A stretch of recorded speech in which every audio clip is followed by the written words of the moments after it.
Morí por 15 minutos en la Highway 101 y vi pastores millonarios siendo rechazados por Dios. Lo que Cristo me mostró en ese archivo secreto va a destrozar todo lo que creías sobre la iglesia. Mi nombre es Juan Morales. Tengo 42 años. Soy mecánico, padre de 2 hijos, y hasta hace poco más de un año era el tipo de hombre que se burlaba de los que iban a la iglesia. Para mí la religión era un negocio montado para sacarle el dinero a la gente humilde, a los que menos tienen.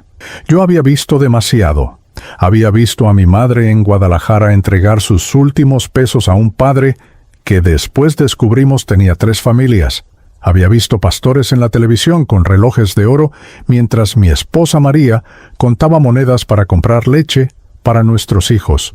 Así que cuando alguien me hablaba de Dios, yo simplemente decía, si Dios existe, ¿por qué permite que estos ladrones se hagan ricos con el sufrimiento de mi gente? Pero el 12 de octubre de 2023, a las 3:47 de la tarde, mi vida cambió para siempre, y no fue en una iglesia, no fue en un retiro espiritual, fue en el asfalto caliente de la Highway 101, en plena hora pico de Los Ángeles, cuando un camión de carga sin frenos convirtió mi Toyota Corolla en una lata de sardinas aplastada. Los paramédicos me dijeron después que cuando llegaron ya no tenía pulso, mi corazón se había detenido, mis pulmones ya no respiraban. Clínicamente, Juan Morales había muerto. Recuerdo cada segundo de ese día como si fuera una película que se repite en mi mente. Había salido del taller mecánico del Gordo Ramírez en East LA, donde trabajo desde hace 11 años. Eran casi las 4 de la tarde, y yo tenía prisa porque había prometido a María que llegaría temprano para el cumpleaños de nuestra hija Lupita. Ella cumplía 14 años y yo, que siempre trabajaba hasta tarde, que siempre tenía 2 o 3 chambas para poder pagar la renta. Había prometido estar ahí. Había prometido que esta vez sería diferente. Iba por el carril central de la 101 Norte, pensando en la cara de Lupita cuando viera la bicicleta que le había comprado.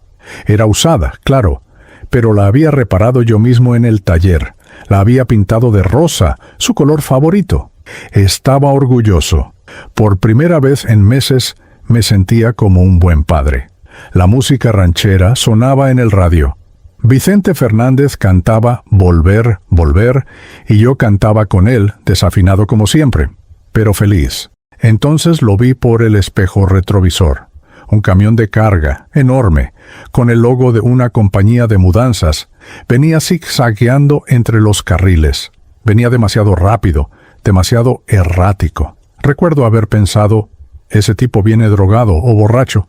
Intenté cambiar de carril, acelerar, alejarme de ese monstruo de metal, pero fue inútil.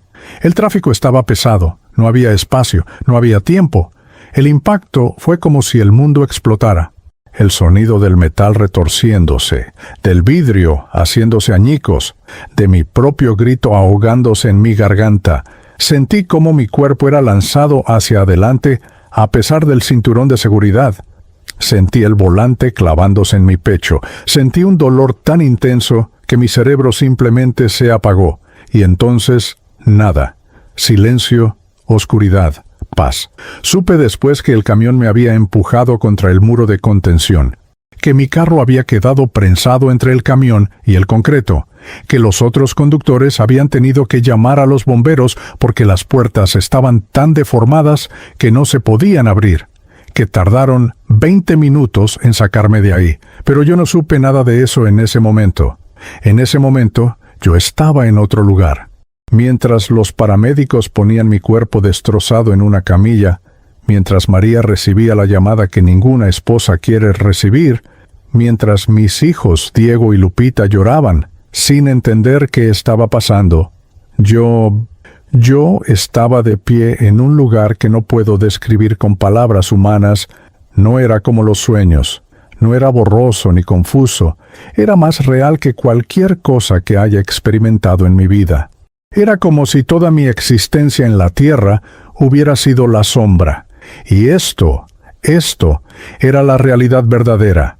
Me llegaron al County USC Medical Center a las 4:12 de la tarde. Los doctores comenzaron a trabajar en mí inmediatamente. Compresiones en el pecho, adrenalina, el desfibrilador, 1 vez, 2 veces, 3 veces. Nada, mi corazón no respondía. Uno de los enfermeros, un salvadoreño llamado Carlos, que después se hizo amigo mío, me contó que el doctor principal, el doctor Chen, un hombre normalmente calmado, comenzaba a frustrarse. «Vamos, vamos, no te rindas», decía mientras seguía intentando. Pero los monitores seguían mostrando esa línea plana, ese sonido continuo que en las películas significa muerte. María llegó al hospital a las 4:27. Venía corriendo desde la parada del autobús, con su delantal todavía puesto, porque había estado preparando tamales para vender. Su hermana Rosario había venido a quedarse con los niños. María entró a la sala de espera y una enfermera le dijo que esperara, que los doctores estaban haciendo todo lo posible. Pero María, mi María, que es tan fuerte, se derrumbó en una silla de plástico verde. Sacó su Biblia gastada, esa que había sido de su abuela en Oaxaca, y comenzó a orar. No con palabras bonitas, no con oraciones memorizadas. Solo lloraba y decía: «Dios mío, no me lo quites. Por favor, no me quites a mi Juan. Mis hijos lo necesitan. Yo lo necesito». Y mientras ella oraba en esa sala de espera, que olía a desinfectante y desesperación, yo estaba parado en un lugar donde el tiempo no existía, donde podía sentir cada emoción de mi vida al mismo tiempo. El amor que sentía por María cuando la vi por primera vez en la plaza de Guadalajara, con su vestido blanco y su sonrisa tímida, el orgullo que sentí cuando nació Diego y lo sostuve en mis brazos por primera vez, la vergüenza que sentí todas las veces que le mentí a María sobre cuánto dinero teníamos porque no quería que se preocupara, la rabia que sentí contra Dios por hacernos pasar tanto trabajo. Todo estaba ahí, expuesto, real, imposible de esconder. Y entonces lo vi. A Él. No sé cómo explicarlo. No era como las imágenes en las iglesias. Ese Jesús rubio de ojos azules que nunca se parecería a ninguno de nosotros. Era como ver a alguien que siempre habías conocido, pero nunca habías reconocido. Sus ojos eran profundos, tan profundos que sentí que podía ver hasta el fondo de mi alma. Y lo más extraño, lo más hermoso, es que en esos ojos no vi juicio.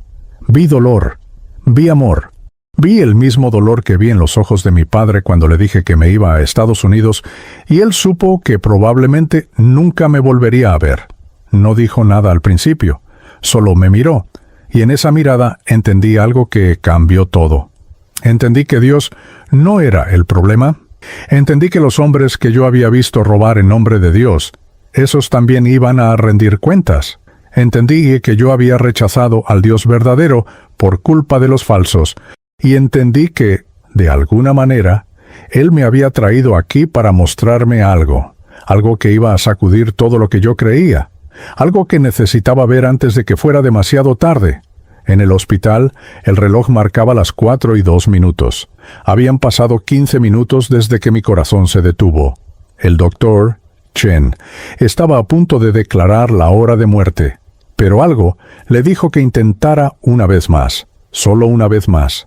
Y mientras preparaba el desfibrilador por última vez, yo estaba a punto de ver algo que ningún ser humano debería ver, algo que me haría regresar con una misión que cambiaría mi vida para siempre, porque lo que Jesús me mostró en ese lugar, lo que me dejó ver en ese archivo de almas, iba a destrozar todo lo que millones de latinos creen sobre sus líderes espirituales. Iba a exponer la verdad más dolorosa. Y yo, Juan Morales, el mecánico incrédulo de Guadalajara, iba a ser el mensajero, porque ese día, en esos 15 minutos, sin latido, yo acepté a Cristo, y Él aceptó darme una segunda oportunidad para contar la verdad.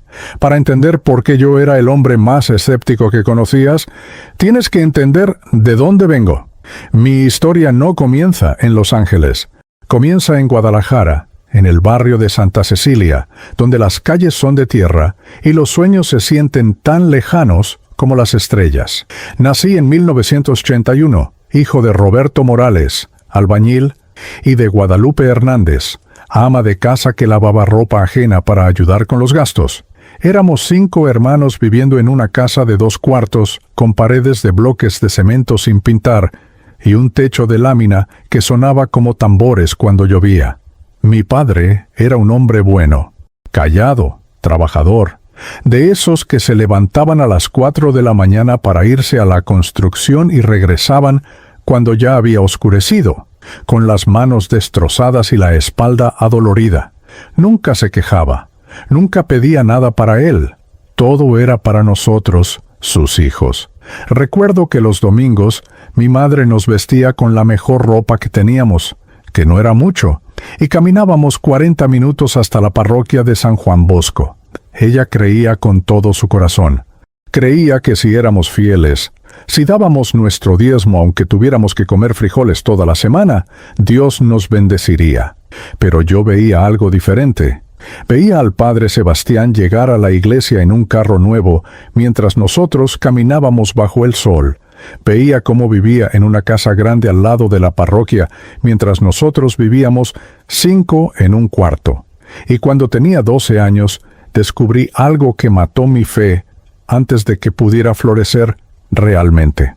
Una tarde, saliendo de la escuela, vi al padre Sebastián entrando a una casa en la colonia vecina. Me dio curiosidad porque nunca lo había visto por ahí. Esperé, escondido detrás de un árbol, y vi salir a una mujer con 2 niños pequeños.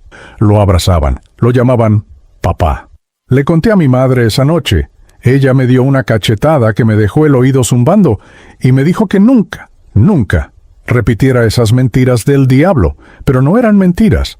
Y cuando 3 años después el escándalo salió a la luz, cuando se descubrió que el padre Sebastián no tenía una familia secreta sino 3, mi madre lloró durante días, pero seguía yendo a misa, seguía dando su diezmo, y yo decidí que jamás volvería a poner un pie en una iglesia.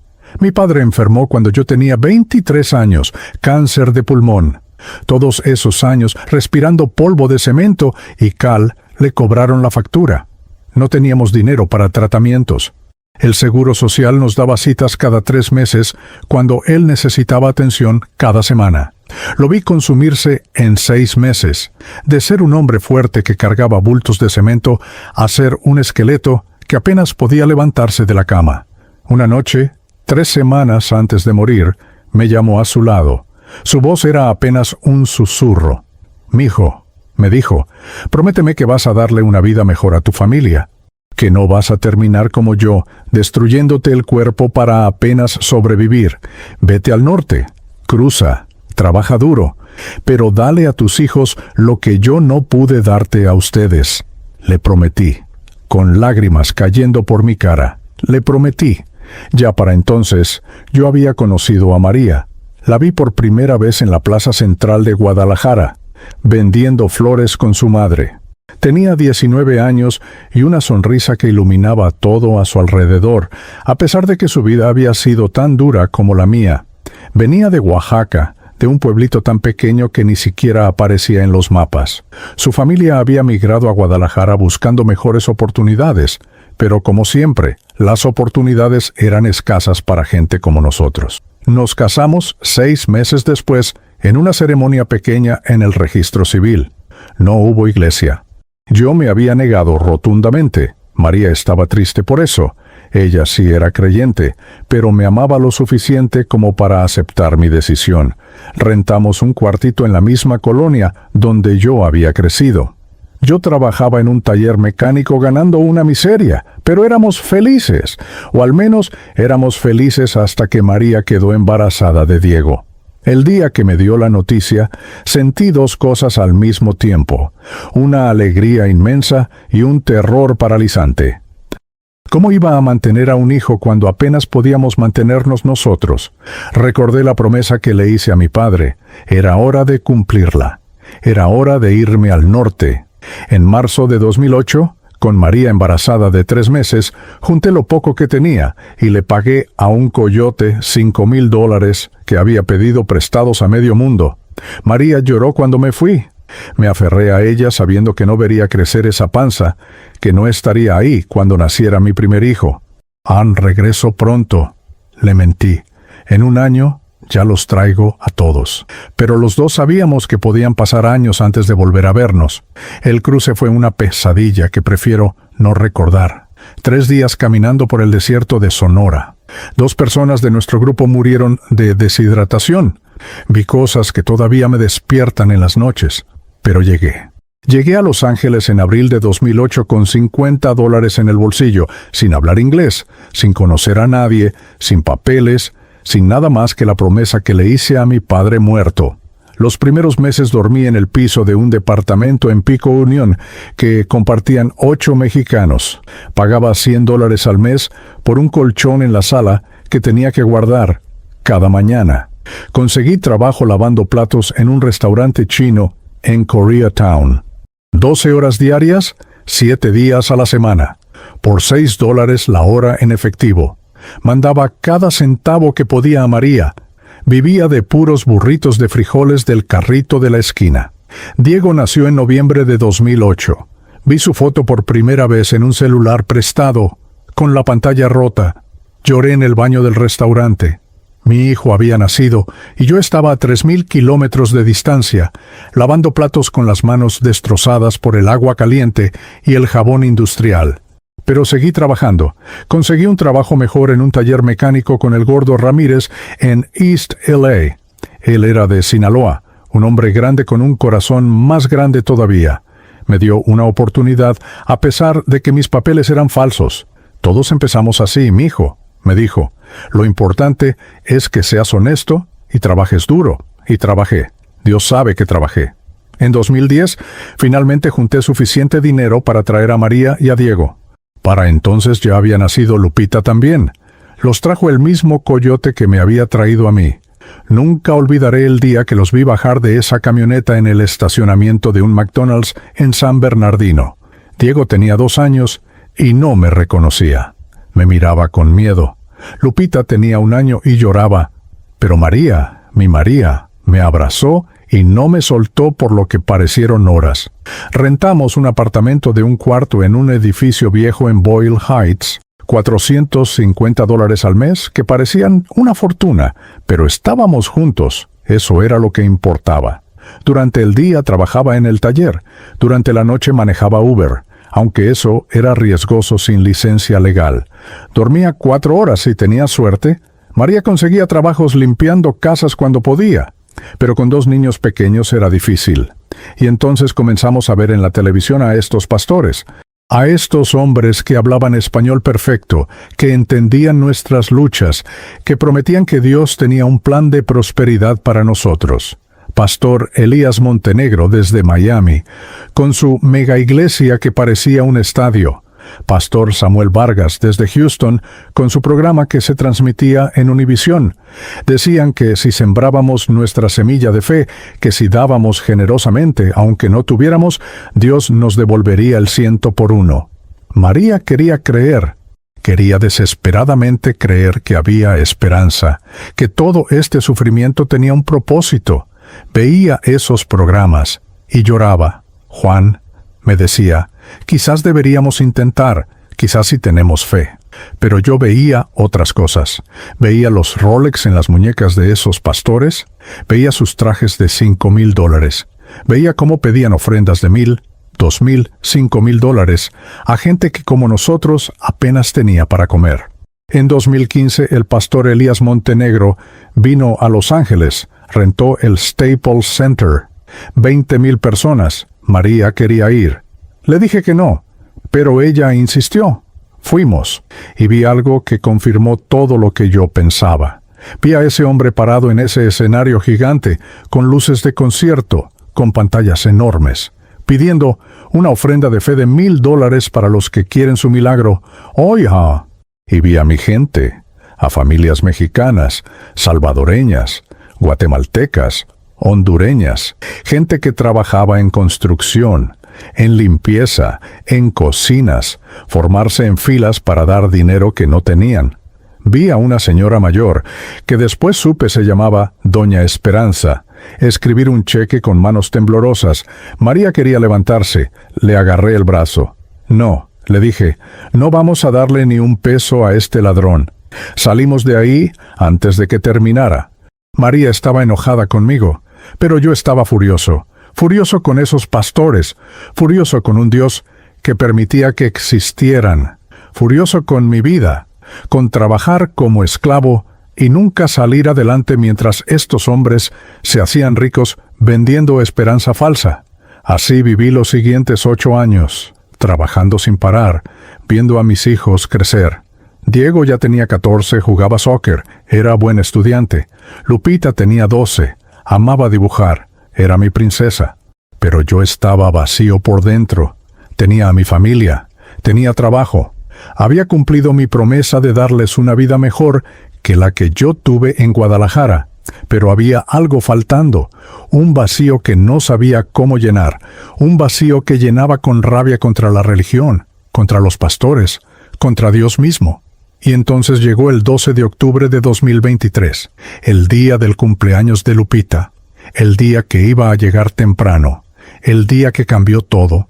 Porque resulta que Dios tenía un plan, no el plan de prosperidad que vendían esos pastores falsos, sino un plan para abrir mis ojos, para mostrarme que yo tenía razón en estar enojado con esos hombres, pero que estaba completamente equivocado sobre él, y me lo iba a mostrar de la manera más impactante posible.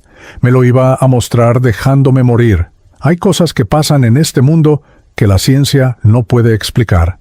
Los doctores tienen un término para lo que me pasó: experiencia cercana a la muerte. Lo dicen con ese tono clínico, casi aburrido, como si fuera algo común, como si cada día murieran personas por 15 minutos y regresaran para contar lo que vieron. Pero lo que yo experimenté no fue una alucinación causada por falta de oxígeno en el cerebro, como me explicó después el doctor Chen, tratando de ser racional.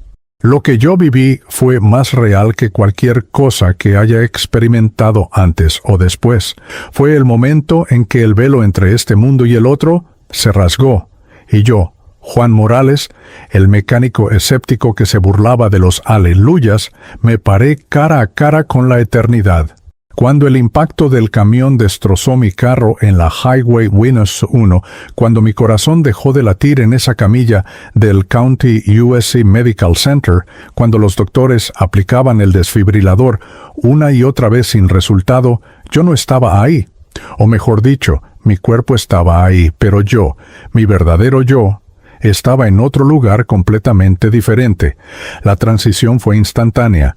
Un segundo estaba sintiendo el dolor más intenso de mi vida, el metal clavándose en mi pecho, sin poder respirar, ahogándome en mi propia sangre, y al siguiente segundo, nada. Silencio absoluto, paz absoluta, y me di cuenta de que estaba de pie, simplemente de pie. Ya no sentía dolor. Ya no sentía el peso de mi cuerpo. Era como quitarse una chaqueta pesada que habías estado cargando toda tu vida sin darte cuenta de lo pesada que era. Miré hacia abajo y ahí estaba, mi cuerpo. Podía ver a los paramédicos trabajando en él, comprimiendo el pecho, gritando números y términos médicos que no entendía. Podía ver mi cara, pálida, con sangre saliendo de mi boca, y sentí algo extraño. No era miedo. No era tristeza, era casi como curiosidad. Así que, así es como me veo, pensé. Me veía más viejo de lo que me sentía, más cansado. Las arrugas alrededor de mis ojos eran más profundas de lo que recordaba, pero no me quedé ahí mucho tiempo observando. Sentí un jalón, no físico, porque ya no tenía un cuerpo físico, pero era un jalón real, como si alguien me estuviera llamando desde muy lejos y muy cerca al mismo tiempo. Y entonces vi la luz. Sé que suena como todos los testimonios que probablemente hayas escuchado, pero es la verdad. Era una luz, pero no como la luz del sol o de un foco. Era una luz viva, una luz que tenía personalidad, que tenía amor, que tenía propósito. Y comencé a moverme hacia ella, o ella se movía hacia mí. Es difícil explicar porque ahí el espacio y el tiempo no funcionaban como aquí. Era como si todo pasara al mismo tiempo y también en una secuencia. como si pudiera ver mi vida entera en un instante, pero también experimentarla momento por momento. Vi mi niñez en Guadalajara. Vi a mi padre enseñándome a usar herramientas cuando tenía 7 años. Vi el día que conocí a María. Vi el nacimiento de Diego que me perdí. Vi cada mentira que dije, cada vez que fui egoísta, cada vez que lastimé a alguien con mis palabras o mis acciones. Todo estaba ahí, expuesto, imposible de negar o justificar. Y sentí vergüenza. Una vergüenza tan profunda que hubiera querido desaparecer, porque ahora lo veía todo desde una perspectiva diferente. Veía cómo mis acciones habían afectado a otros. Veía el dolor en los ojos de María cada vez que yo llegaba borracho del trabajo. Veía la decepción en la cara de Diego cuando le prometía ir a sus juegos de soccer y nunca llegaba. Veía todo. Y no podía esconderme, no podía mentir, no podía justificarme. Entonces la luz tomó forma, y Él estaba ahí. Jesús, el Cristo, el Hijo de Dios. Pero no era como ninguna imagen que hubiera visto en calendarios o pinturas religiosas. No era ese Jesús rubio de ojos azules que cuelga en las paredes de las casas de las abuelitas. Era como nosotros, moreno, con ojos profundos y oscuros que veían directamente al alma, con manos que mostraban las marcas de trabajo duro, de carpintería, de sufrimiento, con una presencia que llenaba todo, pero que al mismo tiempo era increíblemente personal, increíblemente cercana. Sus ojos. Nunca voy a olvidar sus ojos. Eran los ojos de alguien que había sufrido todo lo que yo había sufrido, y más. Eran los ojos de alguien que me conocía completamente, que sabía cada secreto, cada pecado, cada pensamiento oscuro que jamás había compartido con nadie. Y en esos ojos no vi condenación. Vi tristeza, vi amor, vi el mismo dolor que vi en los ojos de mi padre cuando supo que se estaba muriendo y que no podría proteger más a su familia. No habló con palabras audibles, pero lo escuché perfectamente. Era como si sus pensamientos se convirtieran directamente en entendimiento en mi mente. Y lo primero que me comunicó, me destrozó y me sanó al mismo tiempo. Juan Nars me dijo: «Tu corazón fue engañado. Los hombres que viste robar en mi nombre, ellos también van a estar aquí. Y van a rendir cuentas. Pero tú rechazaste al Padre por culpa de los hijos rebeldes. Confundiste la religión falsa con la verdad, y por eso estás aquí ahora. Porque todavía hay tiempo. Tiempo para que veas, tiempo para que entiendas, tiempo para que regreses y digas la verdad». Y entonces me mostró algo que jamás imaginé que existiera. Me llevó a un lugar, y la única manera que puedo describirlo es como un archivo. Pero no era un archivo de papel o digital. Era un lugar donde las almas, donde las vidas, donde las verdades estaban registradas, donde nada podía ser escondido, donde cada acción, cada motivación, cada pensamiento estaba expuesto ante la luz de la santidad absoluta. «Quiero mostrarte algo, Juan», me dijo Jesús. «Quiero mostrarte por qué tu enojo tenía razón, pero tu conclusión estaba equivocada». Y comenzó a mostrarme nombres de líderes religiosos, pastores, obispos, evangelistas, nombres que yo había visto en la televisión, nombres de hombres que tenían millones de seguidores, nombres de hombres que llenaban estadios, nombres de hombres que mi gente latina veneraba casi como santos. El primero que vi me impactó profundamente. Pastor Elías Montenegro, el hombre del Staples Center, el hombre del Rolex y el traje de $5,000, el hombre que había pedido ofrendas de $1,000 a gente que ganaba eso en 2 semanas de trabajo duro. Vi su nombre, y al lado, en letras que parecían arder, decía: «No reconocido». «¿Qué significa eso?», pregunté. Y Jesús me mostró la vida real de Elías Montenegro. Vi cómo había comenzado sinceramente, queriendo servir a Dios. Vi el momento exacto en que su corazón cambió, cuando probó el sabor del poder y la admiración. Vi sus 3 cuentas bancarias secretas en las Islas Caimán. Vi su mansión en Coral Gables, que valía $8 millones. Vi a su esposa cubierta de joyas mientras él predicaba sobre la humildad. Vi las reuniones secretas donde planeaba estrategias de marketing para sacarle más dinero a la gente. Y lo más doloroso, vi sus palabras. Palabras que sonaban espirituales pero que estaban calculadas, escritas por un equipo de publicistas, diseñadas para manipular emocionalmente a las personas más vulnerables. Muchos me dirán en aquel día, Señor, Señor, dijo Jesús, y reconocí las palabras del Evangelio. ¿No profetizamos en tu nombre, y en tu nombre echamos fuera demonios, y en tu nombre hicimos muchos milagros? Y entonces les declararé, nunca os conocí. Apartaos de mí, hacedores de maldad. Pero no era solo Elías Montenegro. Vi a Pastor Samuel Vargas, el del programa de Univisión, el que prometía milagros de sanidad por ofrendas de fe. Vi la verdad detrás de sus supuestos milagros, actores pagados, personas con enfermedades menores presentadas como terminales, testimonios fabricados. Y vi su cuenta bancaria, $43 millones. 43 millones sacados de las manos callosas de trabajadores de construcción, de empleadas domésticas, de lavaplatos, de gente como yo, que apenas sobrevivía, pero quedaba con esperanza de un milagro que nunca llegaba.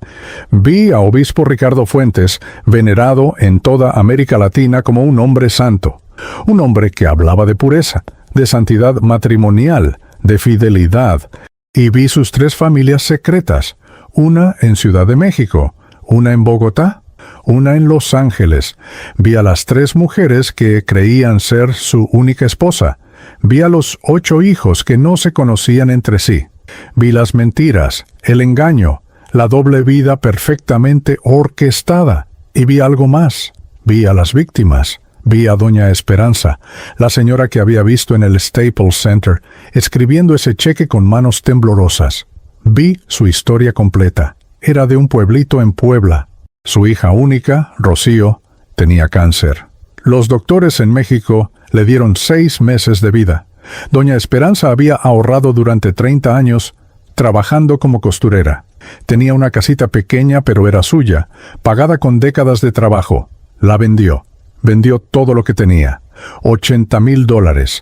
Se los mandó al ministerio de Elías Montenegro porque él había prometido en televisión que si alguien daba una ofrenda de fe generosa, Dios haría un milagro.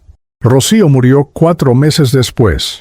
Doña Esperanza se quedó sin nada, sin casa, sin dinero, sin hija, viviendo en el sofá de una sobrina. Y 3 semanas después de que Rocío murió, Elías Montenegro publicó fotos en Instagram de su Bentley nuevo, un Bentley de $300,000, comprado con el dinero de doña Esperanza y de miles como ella. Vi las lágrimas de doña Esperanza, las vi caer. Y entonces Jesús me dijo algo que nunca voy a olvidar. Cada lágrima de mis hijos pequeños está registrada, Juan, cada una. Y estos hombres que se hacen ricos con el sufrimiento de mi pueblo, que venden esperanza falsa a los desesperados, que usan mi nombre para construir imperios de vanidad, ellos van a responder por cada lágrima, por cada una. Y en ese momento entendí que mi enojo era justo, que Dios mismo estaba enojado con estos lobos vestidos de ovejas. Pero también entendí que yo había cometido un error terrible. Había rechazado al pastor verdadero por culpa de los pastores falsos. Había rechazado al padre por culpa de los hijos rebeldes. Había tirado al bebé con el agua sucia. ¿Y yo? Pregunté con voz temblorosa. ¿Dónde estoy yo en ese libro? Y Jesús me miró con una ternura que me hizo llorar de una manera que nunca había llorado. Tu corazón fue engañado, hijo, pero aún hay tiempo. Regresa. Regresa y diles la verdad. Porque muchos de mis hijos están pereciendo por falta de conocimiento, están siguiendo a líderes ciegos y necesitan escuchar que yo no soy como esos hombres, que mi yugo es fácil y mi carga ligera, que no busco sus billeteras sino sus corazones. En ese momento sentí el jalón de regreso y supe que tenía una decisión que hacer. Podía quedarme, podía dejar todo el sufrimiento atrás, o podía regresar con una misión que probablemente me costaría todo, que haría que me llamaran loco, que me ganaría enemigos poderosos, pero que podía salvar a muchos de ser engañados. Y en ese instante, con todo mi ser, con toda mi alma. Tomé la decisión más importante de mi vida. Yo acepté a Cristo. No al Cristo de los negocios, no al Cristo de los Rolex y los Bentleys, sino al Cristo del Calvario, al Cristo que sufrió, al Cristo que ama a los pobres y advierte a los ricos, al Cristo verdadero. Y entonces escuché el sonido más hermoso y más doloroso al mismo tiempo. Claire, el desfibrilador. Mi corazón golpeó una vez, 2 veces, y regresé. El dolor fue lo primero que sentí, un dolor tan intenso que mi mente gritó queriendo regresar a donde estaba, a ese lugar de paz donde no existía el sufrimiento físico. Mis pulmones ardían como si estuvieran llenos de fuego. Cada respiración era una agonía. Sentí el peso de mi cuerpo otra vez, y era como si me hubieran puesto una armadura de plomo. Quise abrir los ojos, pero las luces del hospital eran demasiado brillantes, demasiado violentas después de haber estado en esa luz suave y amorosa del otro lado. Escuché voces, muchas voces hablando al mismo tiempo. Tenemos pulso, tenemos ritmo cardíaco. Era la voz del doctor Chen, y por primera vez desde que me conoció, sonaba emocionado. Preparen para intubar. Necesito gases arteriales ahora. Llamen a radiología. Quiero un TAC completo. Las órdenes se disparaban como balas y yo apenas podía procesar lo que estaba pasando. Solo sabía una cosa con absoluta certeza. Había regresado. Y había regresado con un propósito. Intenté hablar, pero tenía algo en la garganta. Un tubo. Me estaban intubando. Entré en pánico, tratando de arrancármelo, pero mis brazos no me obedecían. Sentí manos sujetándome. «Tranquilo, señor Morales. ¿Está bien? Está vivo. Necesita quedarse quieto». Era una enfermera, una mujer salvadoreña de voz suave, que después supe se llamaba Elena. Sus ojos me miraban con una mezcla de asombro y algo más, algo parecido al miedo. Los siguientes días fueron una nebulosa de dolor, medicamentos y momentos de lucidez donde trataba desesperadamente de contarle a alguien, a cualquiera, lo que había visto. Pero el tubo en mi garganta me lo impedía. Y cuando finalmente me lo quitaron, 4 días después, mi voz era apenas un susurro ronco que dolía cada vez que intentaba hablar. María no se separó de mi lado ni un momento. Dormía en una silla incómoda al lado de mi cama. Diego y Lupita venían después de la escuela y se sentaban en silencio, mirándome con ojos asustados. Lupita lloraba cada vez que me veía. Su cumpleaños había pasado y yo había estado muerto. O casi muerto. Nadie sabía muy bien qué había pasado.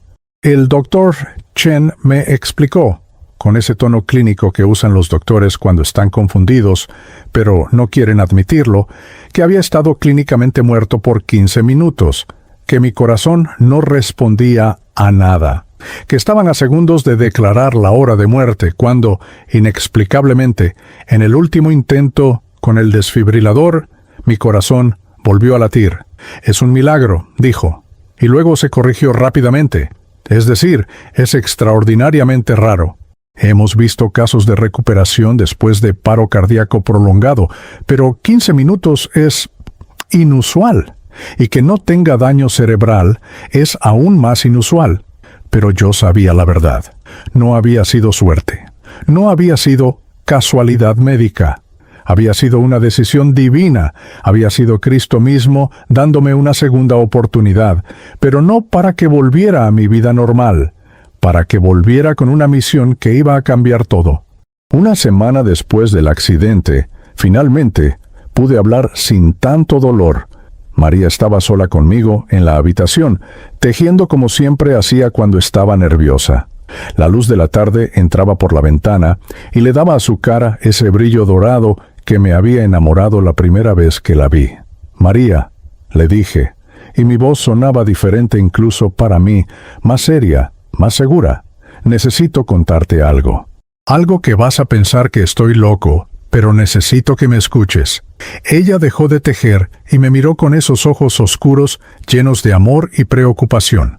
«Dime, mi amor, lo que sea». Y entonces le conté todo. Le conté sobre la luz, sobre Jesús, sobre el archivo de las almas, sobre los nombres que vi, sobre doña Esperanza y su hija muerta, sobre los pastores millonarios y sus cuentas secretas, sobre las 3 familias del obispo Fuentes. Le conté cada detalle que podía recordar, y mientras hablaba, las lágrimas comenzaron a caer por su cara. Cuando terminé, hubo un silencio largo, tan largo que pensé que no me creía, que pensaba que el accidente me había dañado el cerebro después de todo.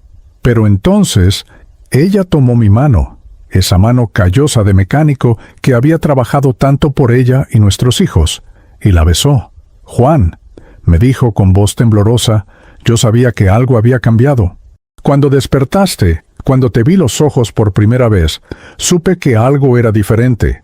Ya no tenías esa rabia que cargabas contra Dios, contra la iglesia, contra todo. Se había ido. Y ahora entiendo por qué. Pero entonces su cara cambió. Vi miedo en sus ojos. Juan, si cuentas esto públicamente, si denuncias a estos hombres, nos van a destruir. Tienen dinero, tienen poder, tienen abogados. Nosotros no somos nadie. Tú eres un mecánico sin papeles. Nos pueden deportar, nos pueden quitar todo». Y tenía razón. Todo lo que decía era verdad. Pero yo había visto algo que ella no había visto. Había visto las lágrimas de doña Esperanza siendo contadas una por una. Había visto el enojo santo en los ojos de Cristo. Y sabía que no tenía opción. «¿Mi amor?», le dije apretando su mano. «Toda mi vida tuve miedo. Miedo de no tener suficiente dinero. Miedo de ser deportado, miedo de fallarles a ti y a los niños. Y ese miedo me mantuvo callado cuando veía injusticias, me mantuvo trabajando como esclavo sin decir nada. Me mantuvo pequeño. Pero yo morí, María, morí de verdad. Y cuando Cristo me dio una segunda oportunidad, no fue para que volviera a tener miedo, fue para que dijera la verdad. Y si eso nos cuesta todo, entonces que así sea. Porque hay miles, millones de personas como doña Esperanza siendo engañadas ahora mismo. Y si mi testimonio puede salvar, aunque sea a una sola persona de caer en esas mentiras, entonces vale la pena. María lloró. Lloró como no la había visto llorar desde que nos separamos cuando crucé la frontera. Pero después de un rato, se secó las lágrimas y me miró con una determinación que reconocí. Era la misma determinación que la había hecho sobrevivir sola con 2 niños pequeños, esperando que su esposo mandara dinero desde el norte. «Está bien», dijo finalmente. «Y si esto es lo que Dios quiere que hagas, entonces lo haremos juntos, como siempre». Pasaron 3 meses antes de que pudiera caminar sin ayuda. El accidente me había destrozado 3 costillas, colapsado un pulmón y fracturado la pelvis en 2 lugares.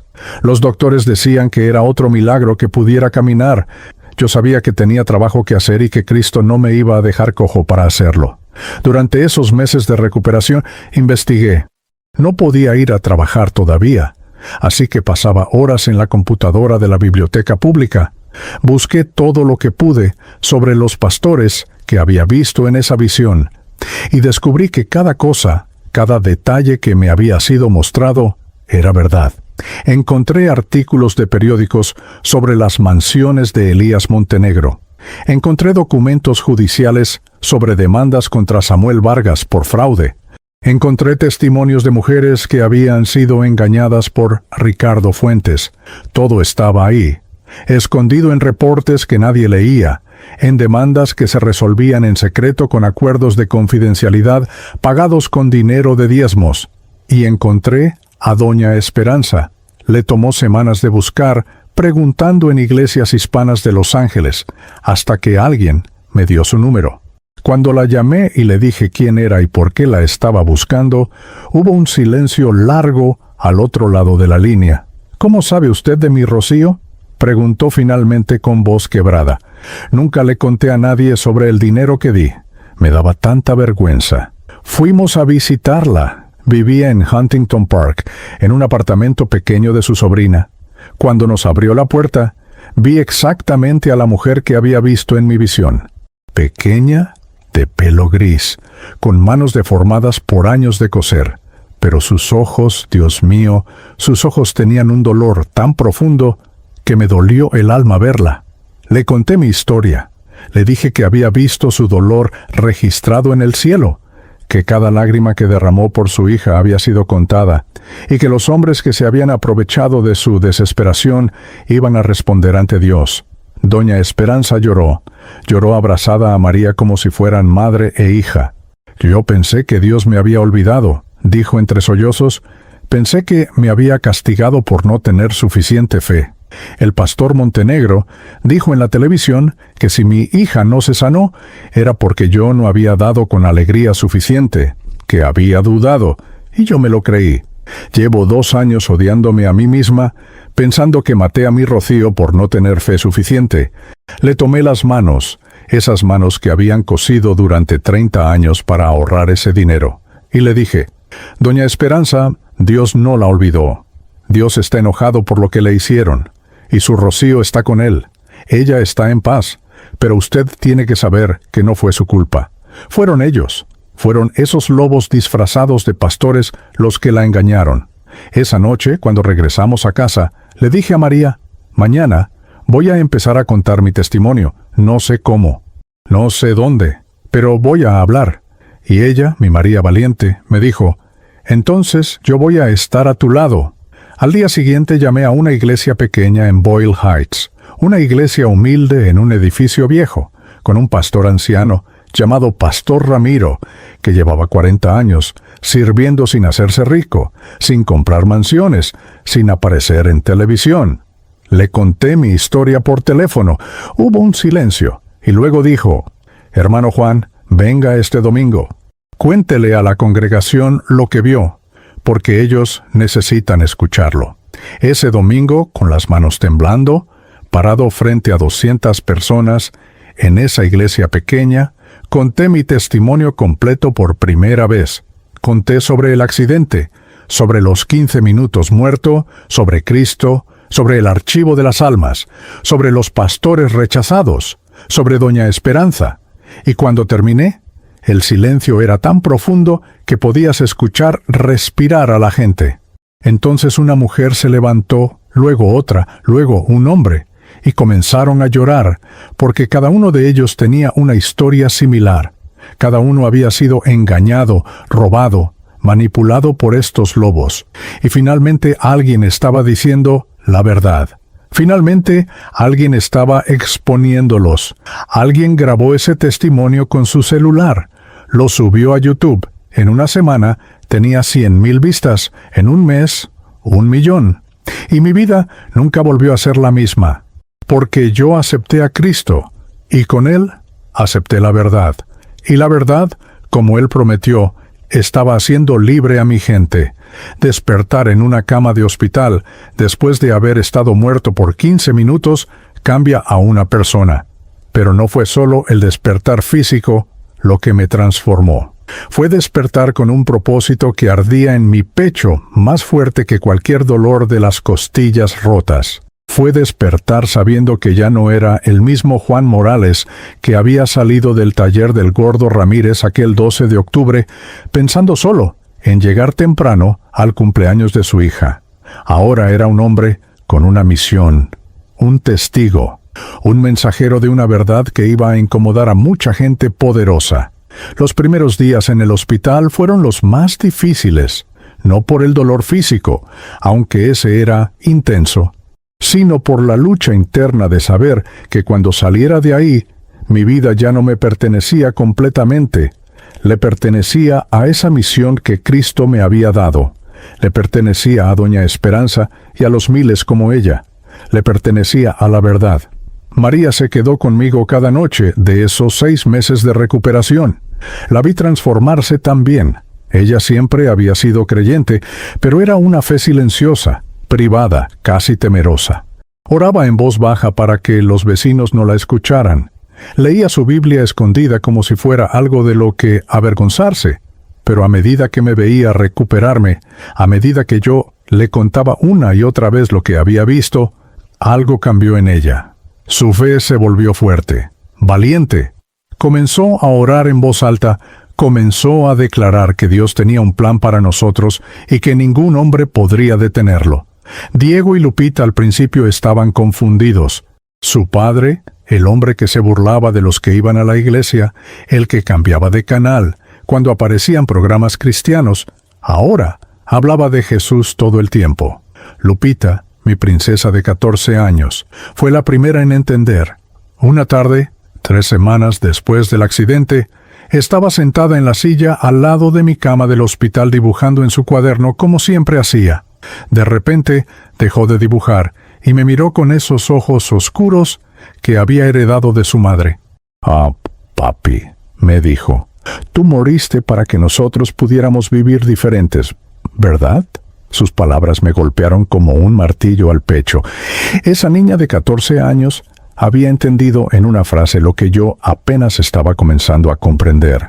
«Sí, mija», le respondí con lágrimas en los ojos. «Exactamente eso». Ella sonrió, esa sonrisa que iluminaba cualquier habitación, y volvió a su dibujo. Pero yo me quedé pensando en sus palabras por horas. Había muerto para que mi familia pudiera vivir diferente. Había muerto para que mi gente pudiera vivir diferente. Había muerto para que la verdad pudiera ser revelada. Diego, que tenía 16 años y estaba en esa edad difícil donde todo lo cuestionaba, tardó más en procesar todo. Una noche, como 2 meses después del accidente, entró a mi cuarto cuando todos dormían. Me senté en la cama con dificultad. Todavía me dolía todo el cuerpo. Se sentó en el borde de la cama y por un largo rato no dijo nada. Finalmente habló. «Pa, en la escuela todos están hablando de ti. Dicen que estás loco, que inventaste todo para hacerte famoso. Mis amigos me preguntan si es verdad, y yo no sé qué decirles». Puse mi mano en su hombro. «Mijo», le dije, «la verdad siempre va a sonar como locura para los que viven en la mentira, y la gente va a decir muchas cosas. Van a decir que tu papá perdió la cabeza en el accidente. Van a decir que estoy buscando dinero. Van a decir que soy un mentiroso.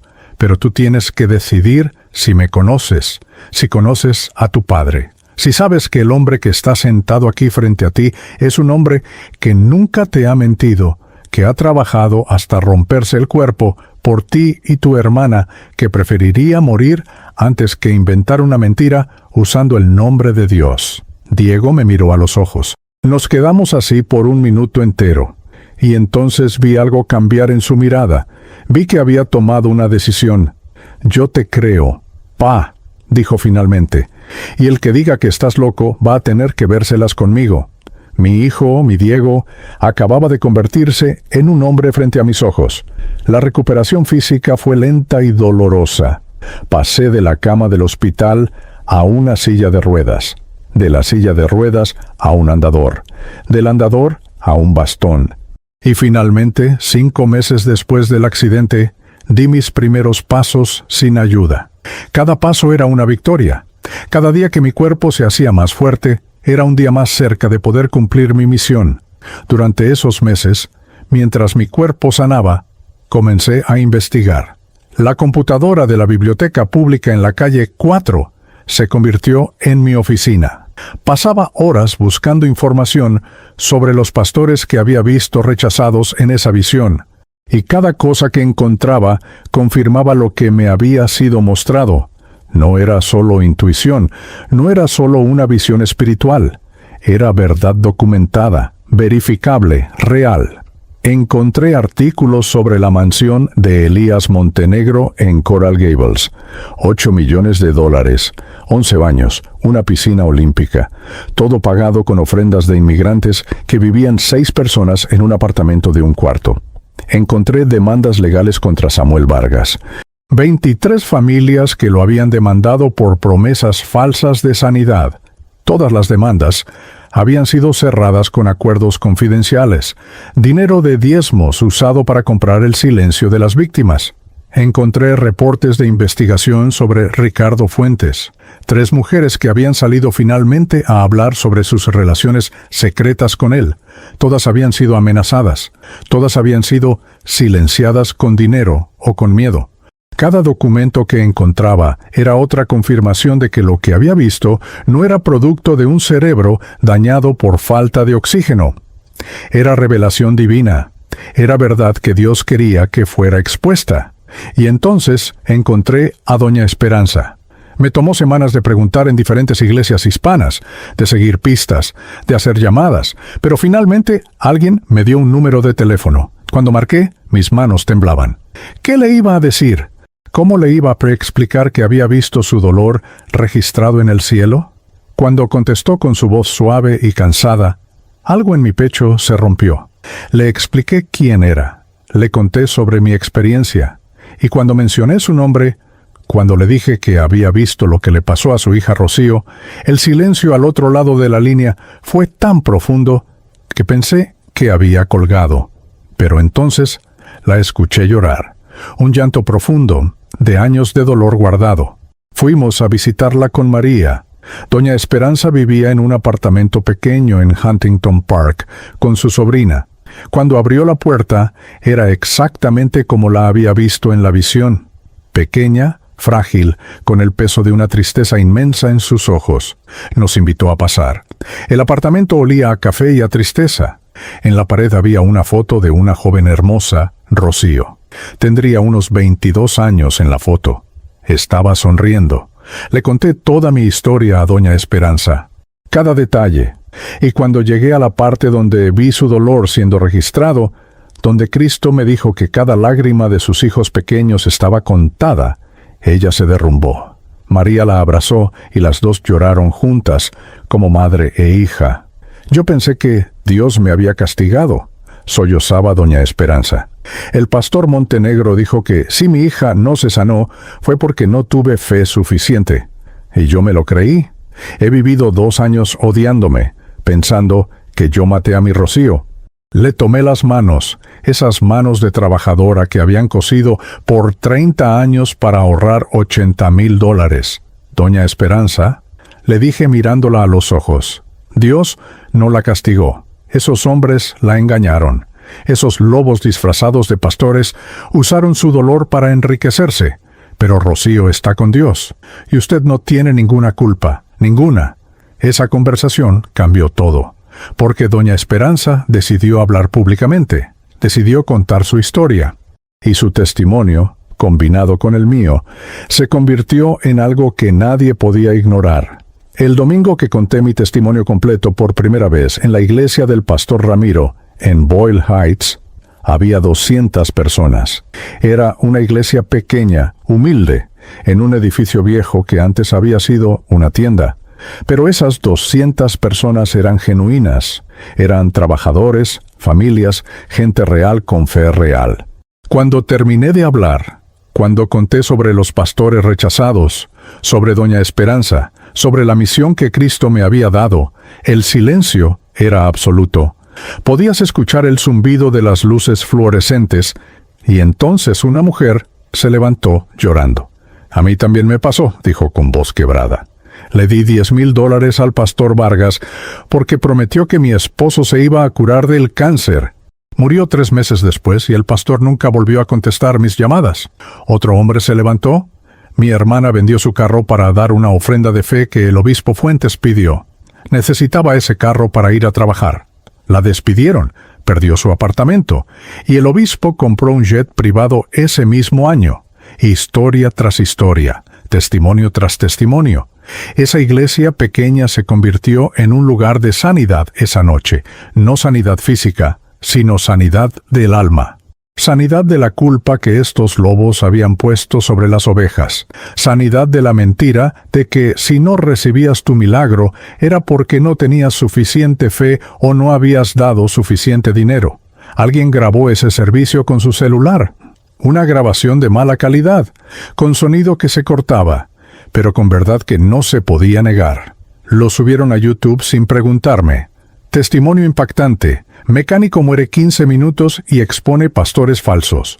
En 3 días tenía 50,000 vistas. En una semana, 200,000. En un mes había pasado el 1,000,000. Y entonces comenzó la guerra. Recibí llamadas amenazantes. Deja de hablar o vas a lamentar haber vuelto a la vida. Abogados de las mega iglesias mandaron cartas de cese y desista, amenazando con demandarme por difamación. Un pastor conocido me llamó mentiroso en su programa de televisión. Este hombre está buscando fama y dinero inventando historias sobre siervos de Dios ungidos, declaró frente a su audiencia de millones. Pero algo más estaba pasando también. Pastores humildes, pastores que llevaban décadas sirviendo fielmente, sin hacerse ricos, comenzaron a contactarme. Hermano Juan, me decían, llevamos años viendo esto, llevamos años sabiendo que algo está mal, pero teníamos miedo de hablar. Gracias por tener el valor. Familias me buscaban para contarme sus historias, cada una similar, cada una dolorosa, cada una confirmando que esto no era un problema aislado, sino una epidemia. El video siguió creciendo. 2 millones de vistas, 3 millones. Los medios hispanos comenzaron a llamar. Univisión quería entrevistarme. Telemundo también, pero yo sabía que tenía que ser cuidadoso. Esta no era mi historia para hacerme famoso. Era la historia de Dios exponiendo la corrupción en su iglesia. María encontró su propia transformación en todo esto. Mi esposa, que siempre había sido callada, que siempre había vivido con miedo, se convirtió en una guerrera de oración.